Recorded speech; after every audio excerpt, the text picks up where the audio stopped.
We are currently living in one of the most uncertain times of the millennium.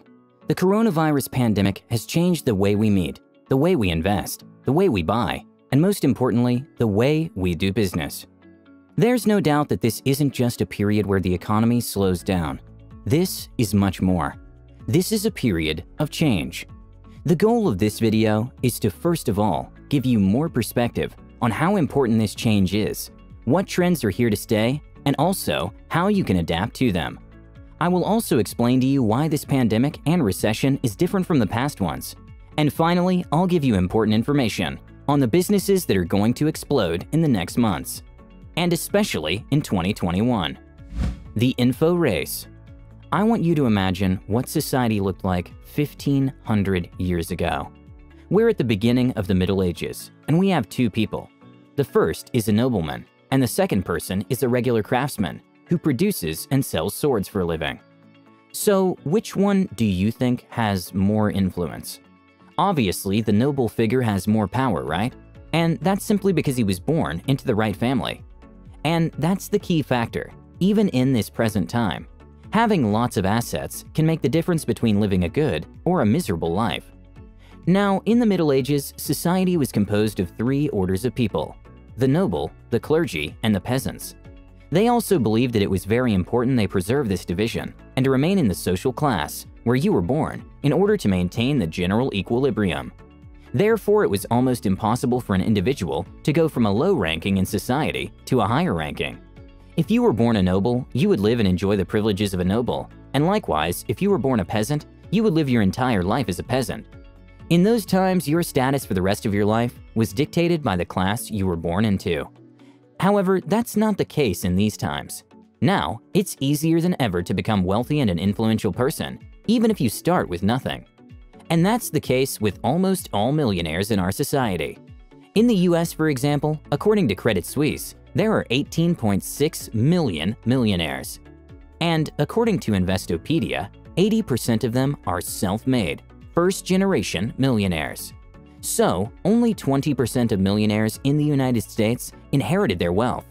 The rest of them built their wealth by themselves. So, unlike in the Middle Ages, where land and deed titles played a massive part in determining the wealth of an individual, in our century, information is the real moneymaker. The person with the best knowledge and information and takes action will win. That's simply how it works. So even during worldwide adversities, some people will profit immensely just because they have better information than most people. And if you understand and use this concept, you can become one of those people. But where do you get all that information? Now, isn't that the million-dollar question? Well, there are many sources you can and cannot trust, but your goal should be to look for unbiased information that you can then act upon. And the goal of this video is to give you the basics of that information. But before we get into it, give this video a big thumbs up for that YouTube algorithm, and comment below what video you would like us to make next. Why people buy. Success in business is met by fulfilling a need or want. No matter what industry or specific niche someone's in, if they're successful, they are fulfilling a demand. In other words, businesses that have many clients solve a problem that many people have, and the more critical that problem is, the more demand there's going to be. So the reason why people buy is simple. They do it to fulfill their desire or need. If you want to watch a movie, you have to buy a ticket. If you want to make a delicious milkshake at home, you're going to want to buy a blender and so on.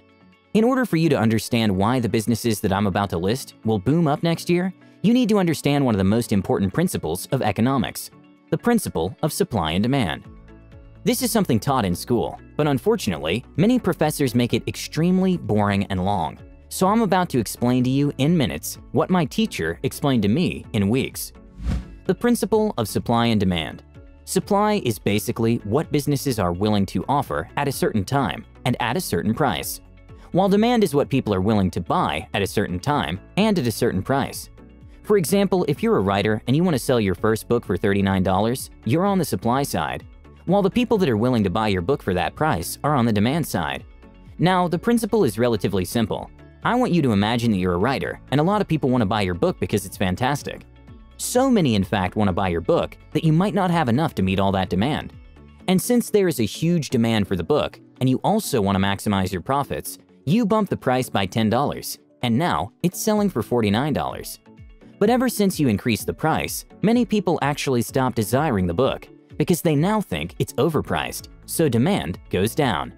In business, usually when demand goes up, so does the price, since businesses want to make more money. But when price and supply go up, the demand also falls. Ideally, there has to be a balance between demand and supply, and that's the sweet spot that everyone tries to get to. But that rarely happens. So usually, before a business releases a product, they do a lot of research and testing in order to understand what's the highest price they can charge and still have a decent demand for that specific product. If you think about it, it's the same with the stock market. When a lot of people want to buy a stock, its value raises. And obviously, there are many other factors that influence a stock's price, demand, and supply. But understanding this basic concept and keeping it in mind when making business decisions can make a huge difference. Business number 1. Logistic and parcel delivery.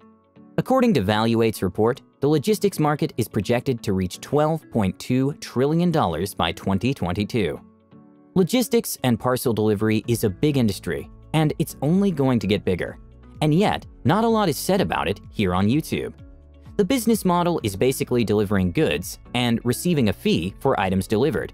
Carrier businesses largely rely on economies of scale, so if 100 items are delivered to the same area, the income to expenditure ratio is much better than if there was just one. Clients might be a business that needs those goods in order to operate, or regular citizens that buy products online. Obviously, this is a niche that will boom in spite of the pandemic. In fact, it will grow even faster. This will obviously happen because more and more people are purchasing things online, overbuying them via traditional channels, such as stores and malls. Before the pandemic, not a lot of people trusted online shopping, but due to new health regulations brought about by the pandemic, businesses were forced to turn to the internet to service and find clients. Most people only had two options: go out and possibly risk getting infected, or stay at home and trust the online shopping. And since most people chose the second option, they discovered the convenience of online shopping, and thus haven't gone back to traditional shopping. And actually, this is a trend growing all over the world, because more and more businesses are closing down traditional brick-and-mortar retail stores and choosing instead to focus on servicing their clients via the internet. The fact that you can buy almost anything they want and have it delivered to your doorstep with just a bunch of clicks really is amazing, and that's the inevitable future. The lockdown has only made the transition from old-school shopping to online shopping faster. If you're thinking of getting into this industry, here are a few things to consider. You will face fierce competition, and you have to know your customer. Are you going to deliver from business to customer, B2C, or from a business to a business, B2B? Also, competition is fierce, so you will have to find a way to innovate. So instead of being just a regular delivery business that does business the same old way, try something new. Take a look at businesses like Delta Airlines. They're launching a new project called Delta Clean. The slogan says it all: a new standard of airline cleanliness, now and always. All aircraft will undergo special measures to ensure sanitizing and health safety friendliness. So if you're willing to work extra and provide a delivery solution that has this kind of safety as the main benefit, along with fast delivery obviously, you're going to win, both now and next year. But if delivering goods doesn't quite do it for you, then check out the next one. Business number 2. Health and hygiene related. Before the pandemic, it was perfectly normal to shake hands with strangers, hold hands, or hug friends. Now, however, people are very concerned about having physical contact with anyone. Everyone, well, at least most people, observe social distancing rules and to ensure they stay sanitized at all times. With all this going on, it's no big surprise that many businesses use safety as the main selling point to convince people to use their services or buy their products. For example, if you're a restaurant, I'm pretty sure you want to follow government guidelines to be safe, and you want your tables to be perfectly clean and sanitized. You do all of this to ensure that people aren't anxious when they walk into your restaurant. At this point, you might even want to advertise that you're safer and cleaner than all other restaurants to get a competitive edge. Well, if a restaurant wants all this to happen, they're going to need some help, and that's when you pop out of nowhere with a nice phone call that tells them why they should use your cleaning and sanitizing services. When you start such a business, it's important to remember what businesses are looking for. They're not just trying to be clean, they're also trying to be seen as clean by potential clients, especially the tourism sector.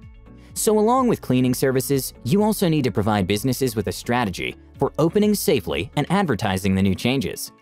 Many businesses are still looking for this service, not only in tourism. And with the right innovation, this is a huge need in the market that still needs to be addressed properly. Will you be the problem solver? Business number 3. Social media marketing agency. A social media marketing agency is nothing more than an advertising company that focuses on generating sales for businesses with various techniques and campaigns on the leading platforms. They're also called SMMAs. Since many businesses would like to transition to the internet due to the pandemic, all these agencies have popped up. There are so many that I'd even call it a trend. So right now, it probably isn't a great time to start a social media marketing business, simply because there's an insane level of competition.